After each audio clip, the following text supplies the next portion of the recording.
and welcome to episode 93 of PauseCast. It is September the 13th, 2018. I am Jessica Alouette, and I use she, her pronouns. I'm Mike Henner, I use he, him. Welcome. Howdy, Mark. Hey, how you going? Yeah, not too bad. How have you been? Headachy, but today's pretty good. Does headachy mean you haven't played a lot of video games this week? It means I haven't played any the last few evenings, but it's not that I haven't played any since we last recorded, so it's alright. I haven't completely failed. No, you haven't completely failed the purpose of the show, which is to play video games. My duty to play video games regularly. Yeah. I mean, like, in fairness, one, kind of true. Two, is that really the worst punishment? Oh, it's terrible. I hate video games. Oh yeah, this is true. This is why we talk about them, and like we're critical of them, as it turns out. Yeah, I've never liked one in my life. Anyone who tells you otherwise is lying. Every video game is bad. You heard it here first. It's true. There's nothing redeemable about any of them.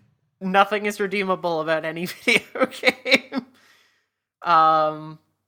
Not true. Welcome to PauseCast. It is our show about video games from a queer perspective. Mark, in brief, what have you been playing this week? So, I think I said at the end of the last episode that I was looking forward to playing more XCOM, and I have not done that. What I have done is gone and buy a couple of games. I bought Far Lone Sales, which I said I was thinking of buying at the end of the last episode, and at the same time I picked up Frostpunk, which I've been eyeing up for a little bit, but not sure how I'd find. So, I've played through Far Lone Sales, and I've played very little of Frostpunk. Excellent. What about you? This week, I have played a little bit of Persona 5, a little bit of Yakuza Kiwami, a little bit of Forza Horizon 4, which had the demo drop today, so I had my opportunity to get a first look at Forza Horizon 4, so stay tuned for some impressions on that. And also Overwatch. Just a little bit? Just a little bit. I see a trend. A little bit of a lot of games. Yeah. Across an eclectic bunch of genres here. My goodness. I guess two of them are JRPGs, so. It's interesting. My brain immediately went to, wait, she hasn't said any pixel art games. No. I did, however, say Persona, which is definitely a JRPG. It's true, absolutely. No, it's just interesting my brain went there when you said JRPG. It immediately went to the era of like Final Fantasy VI. Yeah. Which was a while ago. Thinking, no, that's ages ago. Yeah. Like, oh god, Final Fantasy VII is how old at this point? 7 is 21 years old. Whew. Oh, video games. 6, which is the one that I said, is 24 years old. Wow. You know, as Justin McElroy is very fond of saying, video games, they're not just Pac-Man anymore. I saw a group on Facebook yesterday promoting a camp for kids, and that in their promotional materials they were referencing Shrek, and I was like, wait a minute. I looked it up, and that was released 17 years ago. Dude, you can't do that to me! Shrek is not allowed to be 17. But I was like, will the kids know what it is? I know there's been like 7 others or whatever, but... Shrek can't be old? Shrek is from 2001. I remember my younger brother got a Game Boy Color Shrek game. Was it Shrek Super Slam? Yes. What? That sounds right. It was a wrestling game. Fuck, it was Shrek Super Slam. He was really annoyed because either me or my other brother got the game that we all kind of wanted, but his was actually really good. Yeah, it was a Shrek, like, Street Fighter-ass game. Like, what? Oh, it must have been Game Boy Advance. I'm just looking it up now. Oh my god. It didn't come out on Game Boy Color, but still. Oh no. I remember it being good. I remember enjoying it. I mean, I was a lot younger. Maybe I wouldn't enjoy it now, but yeah. Yeah, no, I think Shrek still holds up actually, as much as it's like Shrek is the hot meme online. I don't know if you've heard, but like Shrek is the meme online, and I think it might actually still be a good movie. I definitely remember the scene in the third one where Immigrant Song is sung out and birds attack everyone. It's great. I've only actually seen the first two. Oh my god. Okay, yeah. That's a scene in Shrek the Third, in which I think Snow White starts singing Immigrant Song and gets birds to attack people. So How many are there? too many. Let's not talk about Shrek anymore. Okay, that is fair. let's That is fair. let's talk about Far Lone Sales and not Shrek. Okay, they're very Movie alike. that is 17 years old. I can't do this. I can't. It can't keep getting old. I would have been 6 when Shrek was released. Oh my god. No. I can't. Talk about Far before Okay. I have an existential crisis live on the air. Bit late, isn't it? So anyway, this is a game that I've been eyeing up for a little bit, and when I first saw the trailer, I thought it looked like a game I would enjoy. The premise of it is basically you're moving a machine by interacting with specific parts of it. So, like, you need to make sure you tell it to move forward, but also when the pressure builds up, you got to release the gas, and when it's run out of energy, you need to feed it fuel. And it looks pretty relaxing and almost. It's not a rhythm game, but it looks like it'll feel rhythmic, and this is what I thought when I saw the trailer, and that has kind of borne out. It does feel really nice and rhythmic during most of it, although it's kind of punctuated by times when you're forced to stop and solve a puzzle. But I really enjoyed it. It's pretty short. I played through it in I think a little over 2 hours total. But I remember when I stopped halfway through to make dinner, and I remember thinking at that point that even if the game wasn't much longer, and I didn't know at that point halfway through I was, that I'd already gotten enough enjoyment out of it for it to have been worth buying, even if it finished as soon as I got back to it. So I really have enjoyed this game. I'll probably go back to it at some point because it's so quick to play through, but I don't want to do that immediately again afterwards. But it's really nice and relaxing. There's no combat in it, though there are there's sort of you versus the world stuff where you feel like there might be a failure state, and I haven't tested that by like not running away from this thing. But there's no combat, you're not shooting things like in so many games, or sorting things or fighting things with a bow. We're going to talk about that a little bit more later as well. But yeah, it was really nice. It starts out, it's quite minimalistic in terms of what it tells you. At the very start, it prompts you, say, the left and right arrows do something, and then sure enough, they make you move left and right. I think it also tells you the zoom in button. It doesn't say it zooms in, it just shows the key on screen. When you press it, that's what happens. And it tells you how to pick up items and how to jump, and I think that's it. And that's basically all you can do.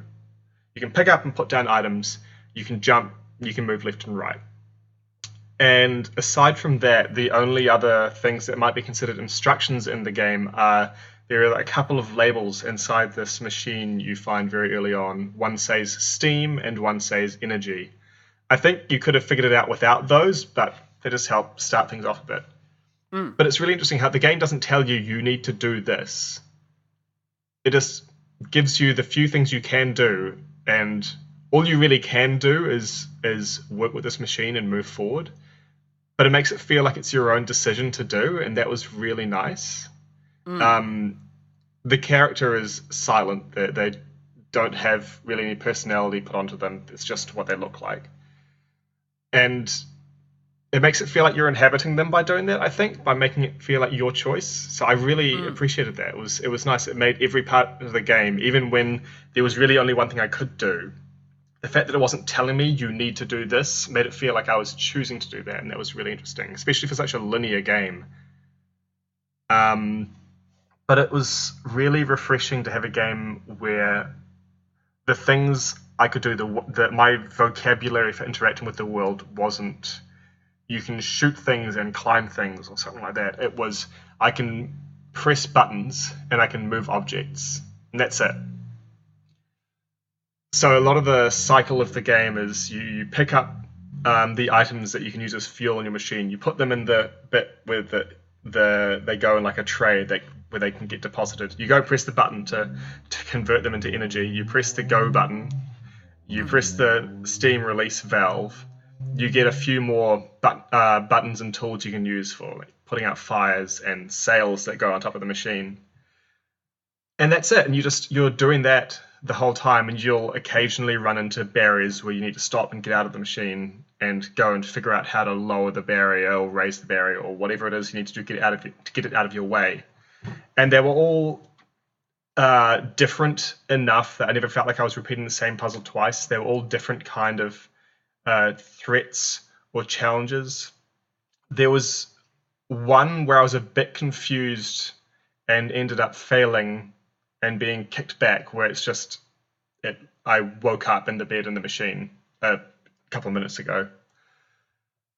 But I had thought that I was meant to wait out a weather event, whereas actually I was meant to dash to the next bit of cover where I could protect myself. And I was wondering while I was waiting if that would be the case or not, and figured it out pretty quickly when I was trying the second time. So yeah, it was. I just really enjoyed it, basically. I found it interesting playing through, and I wasn't sure if this was intentional or not. Like I said, the game doesn't tell you anything really, but the fact that the world you're in is so empty of people, but you're passing through the remnants of civilization, you see things like ships and even submarines that are on land, like the water has just all gone away. It very much conveys itself as a post-climate apocalypse kind of world. You don't see anyone else the whole time.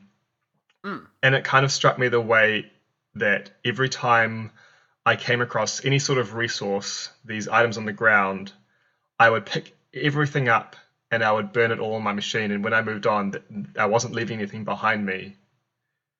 And I don't know if it was intentional or not, but that felt like it kind of reflected the setting of post-climate apocalypse. And like I don't know if it was intentional or not, but it felt like it was. And obviously there's a clear parallel to climate change. But yeah, I thought that was really interesting.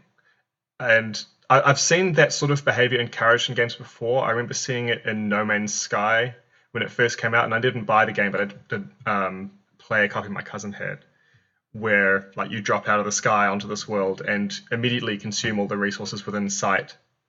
But that didn't feel like it had any sort of reflection like this. This felt very much like, yes, this is what you're doing, but it's also kind of showing you the result of that instead of just encouraging it, which was really interesting to see. It's hard to call it refreshing when it's not a good thing it's showing us, but I'm glad it was there. It's still very dreary, and the game doesn't feel dreary at all, but I know what you mean by that. Yeah, it feels kind of bleak almost. Though. Yes, like the way that you're describing it, it feels like the game instills this like sense of I almost want to say hopelessness, and like the cycle is repeating itself. It's interesting that you say that, because as well, this whole time when you are always moving to the right, that's all you can really do. That's the decision you made right at the start of the game. I am going to go that way. And you just sort of decide, you tell yourself, I'm going somewhere, I'm finding somewhere. Maybe it's where all the people went. I don't know. The game feels like it's driven by hope. It was really interesting how it did that. I'm not going to spoil where you end up at the very end, your destination, but it's definitely worth playing through. All right, I think I might have to take that into consideration. This one had flown under my radar a little bit. I'm really glad I spotted it, because I've definitely been happy to have bought it and played it. Excellent. And the other thing I did, like I mentioned, I also bought Frostpunk, which I eyed up because I mainly, honestly, because I like the art style. I like the idea of this radial layout of a city. And though I know it was going to be a very different game to this, I had enjoyed. What's that city building game I've got? Cities Skylines. I had I enjoyed was about that. to say City Yeah. Skylines. Now I know it's going to be a very different feel. It never pretended to have the same sort of feel to it, and I know that might not gel with me because I don't like stressful games. And I was pretty quickly scared off a bit by the difficulty and things going wrong, and wondering if I should have done things differently, etc. So I'll probably go back to that and try the easy difficulty. And sure, maybe it's not like the default thing it's meant to be played on, but I'm sure I'd enjoy it more that way. But in what little I did play of it, it couldn't help but be. No, that's not what I meant to say. I couldn't help but find it interesting how I'd picked up two games that were both set in a post-apocalyptic world where it wasn't a zombie apocalypse or a post-nuclear apocalypse. They both were the aftermath of a climate apocalypse. And I mean, I wonder to which point that's influenced by media like Mad Max, which also, like, Fury Road was hugely popular. And I actually rewatched that earlier this week while I was out with one of my headaches and wanted to do something a bit more passive. It's a really good movie. It's a really fucking good movie. Mad Max Fury Road it's really, really good, but it also is. I believe it's actually two kinds of apocalypse. I think it's both nuclear and a climate apocalypse. One led to the other, I think, kind of situation. I've seen the first two Mad Max movies, and but it was a while ago, and I can't remember. But that's an interesting one because it's from a franchise or a setting that's been around for a little while. The other post-apocalypse game I've been playing recently, of course, has been Fallout 4, but that's from a franchise that's been around for a long time and was always meant to harken back to sort of 1950s Cold War, nuclear warfare stuff. Yeah, absolutely. But yeah, I just couldn't help but notice that. I suppose the other... Jeez, was that this year? I played Horizon Zero Dawn this year, didn't I? Yeah, it was the beginning of this year. That's a post-apocalypse again, but it's a different sort again. But yeah, just this climate apocalypse is... I don't think we would have seen these games 15 years ago in that setting. All right. Earlier when you were talking about far lone sales, you also mentioned, like, you're not shooting at things, you're not using guns, and I wanted to point out this article that I read a little bit earlier today. It was written by Alexis Ned on Mashable, which is 7 video games for people who don't like guns. And I felt my hand up. Yeah.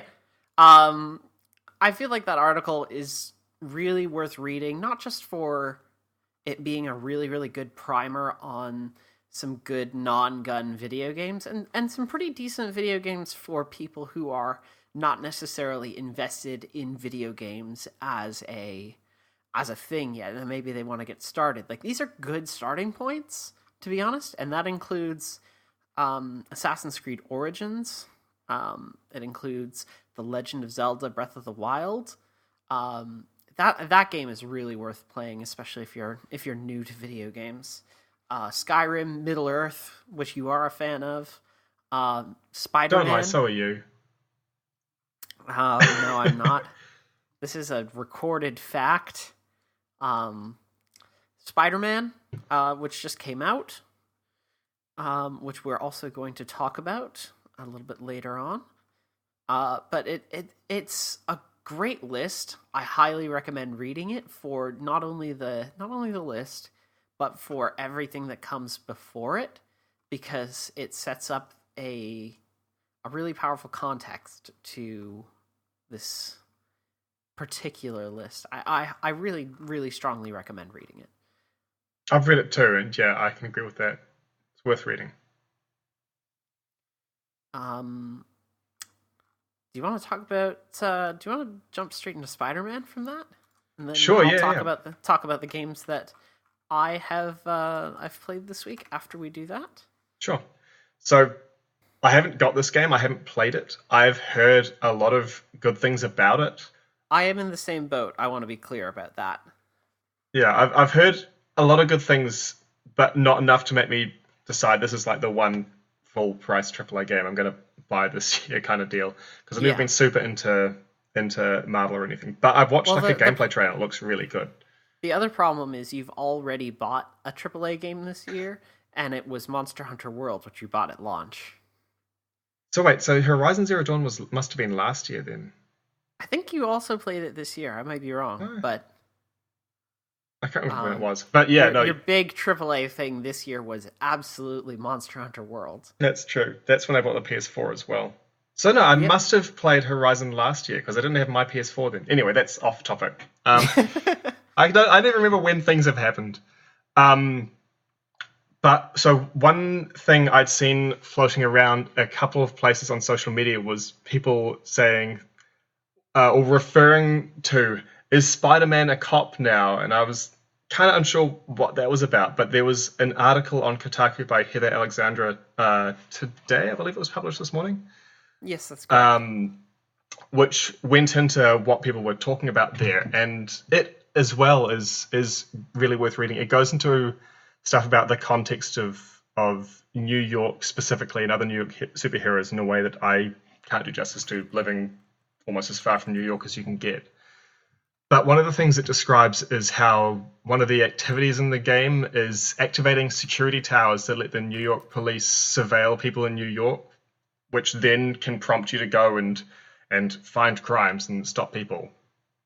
Which that and a couple of other things seem like they seem a bit oblivious, I guess, to let's just say complications around the relationship between police and just regular old people in the States in particular. I also know that the game uses a real life prison in New York as a source of enemies for Spider-Man to beat up. Yeah, it uses Rikers, right? Yeah, Rikers Island. So, Rikers Island is a very big prison complex in the New York area. And the Division also does use enemies. Like, it uses Rikers in the same way as a source of people for you to shoot in the Division. It's an entire gang of escaped convicts, simply called the Rikers, exclusively portrayed as being very violent. Just by nature of them being convicts, it's assumed that they are violent by the game and its internal politics. And this same game, I want to be clear, is like very shitty about its politics in other ways, Right. specifically like in its use of the looter enemy type. And they appear to be of varying races, but they are seen in hoodies and masks, keeping in mind that this game was released around it was released around the time of several racially motivated police shootings, including the one in Ferguson.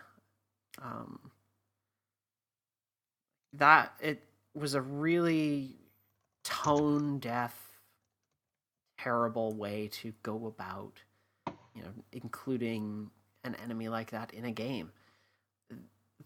It's just not great. There's a difficulty around games set in real life places that are also based on this sort of violence as the way you interact with the world and characters as well, right? I guess that like Far Cry 5, which you've talked about recently, is set in a fictional place in the States. Like it's set in the States, but they made up a place there so that they're not saying, hey, you're killing people from this town in real life or anything like that. Yeah, where Tom Clancy, that series in particular, is more like they tend to want to go to real locations. So you look at the Division, and that is set in New York City. The Division 2 is set in Washington D.C. Yeah, Splinter Cell games as well use all real life locations. They've been Tom Clancy games, I'm pretty sure. Ghost Recon also does this. Like Ghost Recon Wildlands is set in Bolivia. Was it a real part of Bolivia? Or do they make up a part of that in the similar way to No, Far it's Cry just 5? set up. It's just set up as Bolivia, Okay. in quotes. I believe they got in trouble with the Bolivian government Yeah, at I one seem to point. remember something about that. I would need to go looking deeper into that.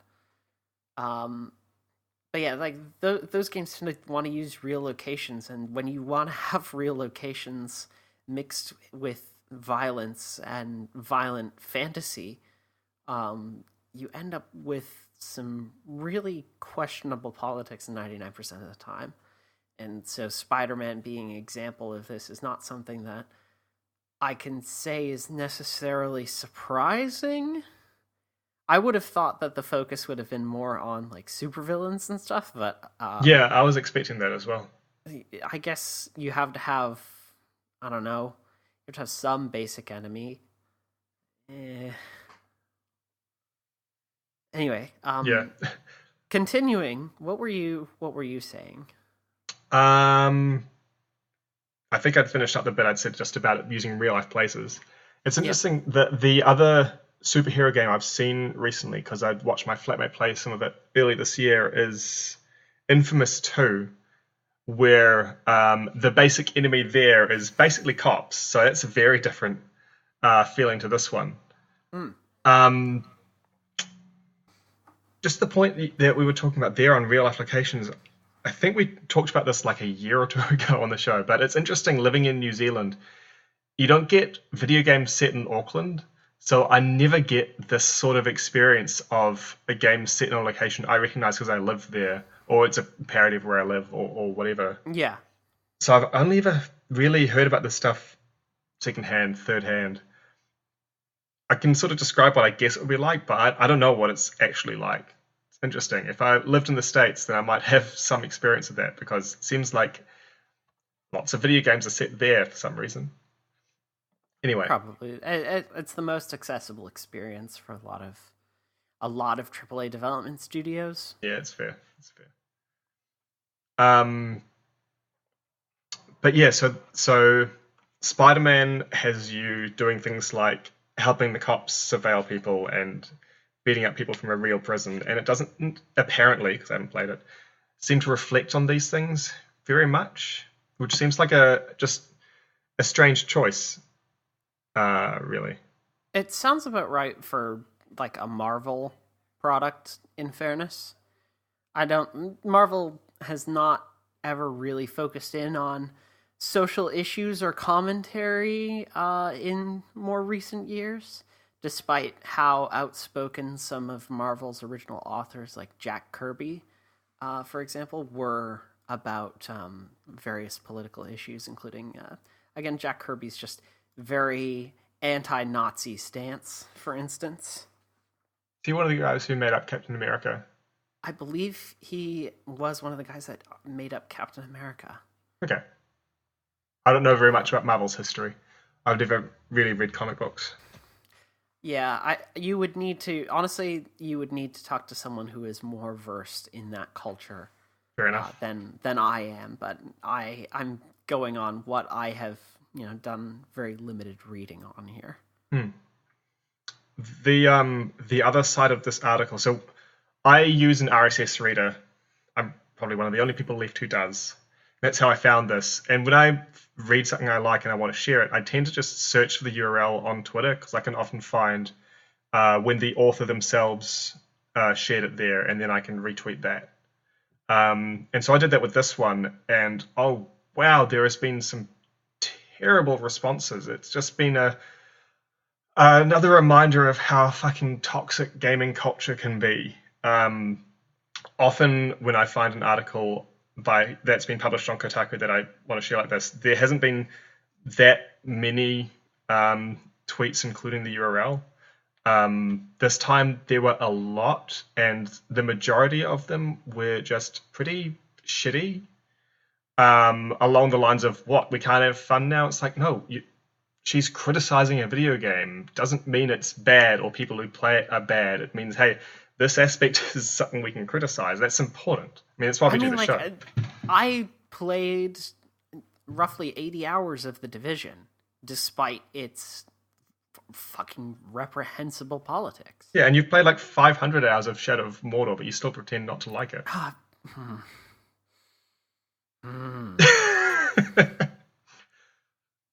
Mark, Yeah. you are pushing your luck with this, with the Shadow of Mordor thing. You're really pushing it, bud. Okay. No, like it's a healthy and normal thing to do for us to criticize the things that we love, because without it, like, if we just blindly follow everything around without actually giving it any thought, I think we stagnate as people, first and foremost, and as we stagnate as an art form. If you wanted to extend that to like gamers as a whole, I think without us criticizing and taking more in-depth looks at the things that we play and love, and still enjoying them, we can still enjoy games that have shitty things in them, and nobody will ever stop you from doing that. Like, the feminists are not coming for your games, people. We're coming to criticize them and say, hey, maybe this is a little fucked up in it, and here's why. Because we want them to be better. Yeah, because we want the art form to be better, and it is an art form. Like, video games, I think it is indisputable at this point, are an art form. And I want that art form to be better. I want it to be better always and forever. And we can't improve without looking at the mistakes that we've made in the past and thinking, how can we do better? And we also can't pretend that it doesn't contribute to culture in any way. It's, it's like talking about saying, oh, take politics out of games. You can't. No, you can't. You just can't. Like, just the fact that I was talking about games being set in a post-climate apocalypse thing is political in a way.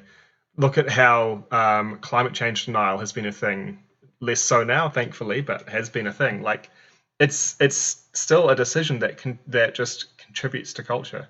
So is this by doing these things in Spider-Man and not really reflecting on them. It's still a choice, and it's effectively propping up the status quo.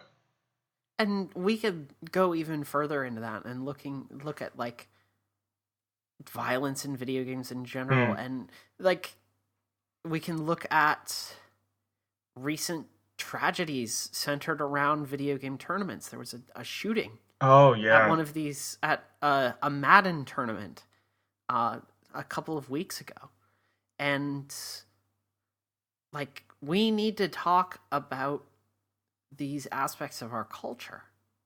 We need to talk about these things so that they get better. And until gaming culture as a whole can start embracing criticism and realizing, hey, nobody's coming to take these things away from you. We're just coming to say this could be better. As soon as gaming culture realizes it, we will be in a better place overall. But until we reach that point, video games are going to stagnate. Video games as a culture are going to stagnate. Video games as an art form are going to stagnate. We are going to keep having the same conversations over and over and over again because we cannot reflect on the past. That needs to change. There's also just the aspect of bigotry in this criticism, because let's be honest, I don't think anyone really believes that there'd be this much pushback if the article were written by a man. And I don't think that there might not even be this much pushback if it was written by a cis woman. Yeah. Yeah. Yeah. We need to drop all that shit from not just gaming culture, but every culture as well. I agree. Do you want to read the ending of the article? I do. I put that in our show notes because I thought it was a particularly well-written little bit. So you should read the article, but I thought the ending paragraph was really good, so I'm just going to read it out. Instead of being part of the complex life of the city, this latest Spider-Man sees a black and white world of cops and robbers. He aids in state surveillance, standing unquestionably alongside an overly idealized caricature of the police. He's still friendly, but I don't know if he's part of the neighborhood now. It was a really, really well-written summary of the ideas in the article. It's really evocative. Heather Alexander's writing is always, always excellent. I highly recommend looking at any articles that she writes. Yeah, I agree. On a considerably lighter note, Yeah, shall I talk about the video games that I have been playing this week? please. Yes. All right. I'm going to start in brief by talking about a couple of games. In fact, like everything I'm going to talk about here is pretty brief this week. I've been playing chunks of things. I haven't really been playing too much extensively or have any, new thoughts on, the Destiny expansion. There's nothing really new for me to say there. Mm-hmm. So I'm going to skip over that and instead talk about a few of the new things that I've been doing. Persona 5, I'll start off with because this is the shortest of the bunch. I've played a little bit more Persona 5. I'm not going to spoil this. I have finished Sai Nijima's Palace, for those who have played the game, and was not expecting literally anything that came after I finished that palace. That was a roller coaster and a half. Persona is really good at drama. It is really, really good at drama. Mm-hmm. And it's really good at surprise twists that invoke various supernatural elements. And Persona 5 is yet again no exception to this. This is great. I cannot wait to see where this goes from here. It seems like the next palace I'm in is going to... It's going to be a caricature of the 1%, almost. The very richest of the rich, the elites. It seems like it's very much a caricature of that sort of person. So I'm very interested in seeing where Persona 5 goes with that. Cool. I started Yakuza Kiwami. Is that the prequel one? I lose track of the Yakuza games. So Yakuza 0 is the prequel. Right. And Kiwami is technically the first game in the series. Kiwami means extreme. So this is the extreme release of the original game, which was a PlayStation 2 title. Right, so this is the remake of the first game. This is a remake of the first game. Gotcha, okay. So it's set 10 years after Yakuza 0, and seeing one of the characters, Majima, who in Yakuza 0 is very upstanding, very... He doesn't have the same level of, I'm going to say slapstick to him that he does in Yakuza Kiwami. There's events in 0 that contextualize this kind of character transformation a little bit. It feels a little sudden and forced still, but regardless, Sorry, go on. Seeing this like total reversal, essentially, of the character 10 years after the events of that game is very, very wild. The opening hour of Yakuza Kiwami, which is the majority of what I've played so far, has, I think, a serious issue with tonal whiplash. It goes back and forth very, very quickly between drama and comedy, which the 0 was much better about. It didn't have that kind of whiplash. There was still silly stuff all over the place in that game, but it didn't feel like it was part of the core story as much. And I think this is kind of where Kiwami shows its age as a remake. It's not perfect. It doesn't feel very modern or consistent, which, again, is really to be expected of something that is a remake of a PlayStation 2 game. It's showing its age.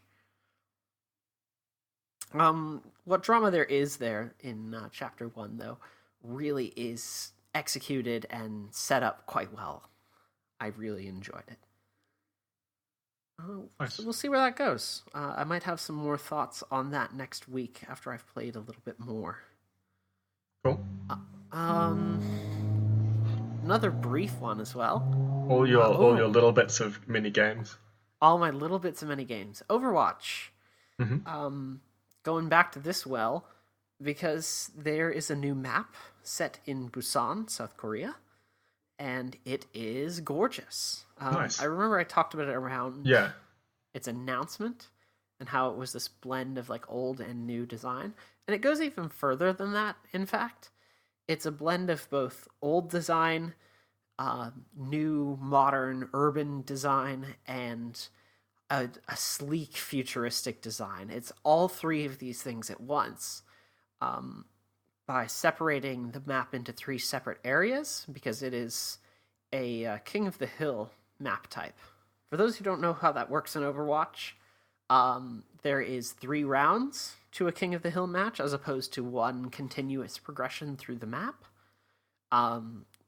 The rounds take place with a location switch in between them.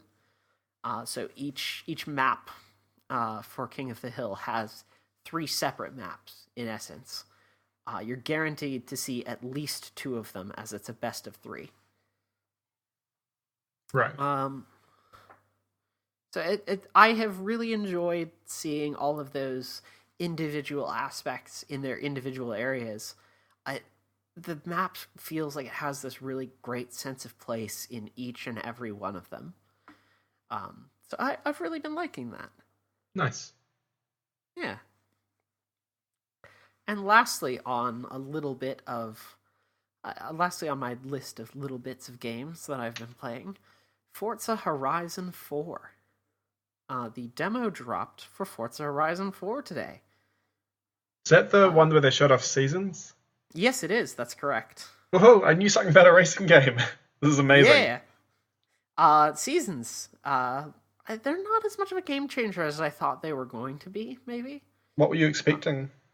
I think I was expecting, particularly in winter, more significant handling changes. Oh, And I see.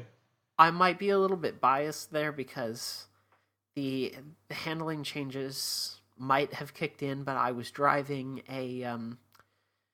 the intro swaps you between vehicles a few times. Mm-hmm.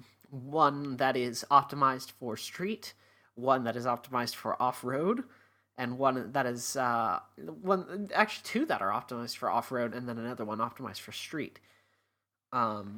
So winter is done in one of the off-road vehicles. Right.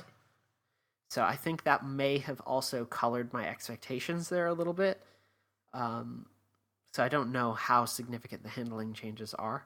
Fair enough. The visual changes, though, are quite significant, and they open up new route possibilities as well. Like you can drive over frozen lakes and all this kind right, of because stuff. the Horizon games are open world, aren't they? Yes, they are. So Horizon, for those who don't know, Forza is typically it's historically been a motorsport series with fixed tracks, and you'll run a career mode throughout all of that, and it'll be motorsport focused, not street racing, but motorsport. Forza Horizon, however, is focused on street racing. It's focused on being open world as well. It is very similar in approach to Need for Speed, but it takes the handling model more seriously. It feels kind of like a best of both worlds between hardcore sim games and hardcore motorsport games, and the Need for Speed style arcade open world.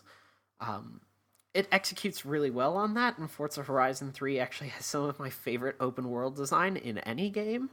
Well, really? Yeah, it's stunning, honestly. Is that just the visual? Not only just the visual, but like it's very well laid out. There is always something to do in very close proximity to you, whether that's just getting to an exhibition or actually doing little events here and there. There's always something to do very, very close to you in Forza Horizon. It's good fun. I actually recommend trying out the demo yourself if you haven't got the opportunity. It's a really great sense of what that game does. How do you access the demo? It's available through the Microsoft Store. So if you have Okay. Windows 10, you can just go ahead and install that. Otherwise, if you have an Xbox, you can also install it on that. It's available on Xbox One and Windows 10 PCs. It's really, really gorgeous. It is very, very graphics intensive, so make sure you have a decent computer to be running this. Apparently, Horizon 4 has had some serious optimization done on it this time. So, we might see a little improvement on older rigs if you're playing on PC. Should be running at 60 frames per second as well now on Xbox, which is quite nice.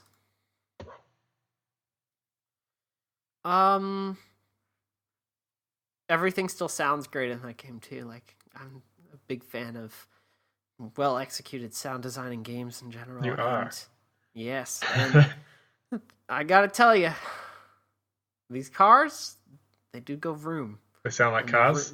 they sound like cars. That's and good. the vroom sounds very good.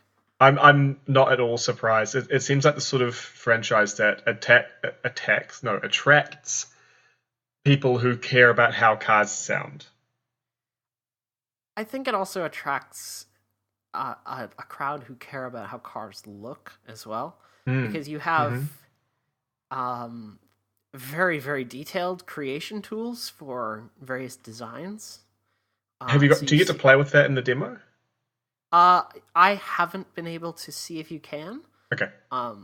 I've played with it a little bit in Horizon 3, but not to the extent that I could have, because it is really quite something.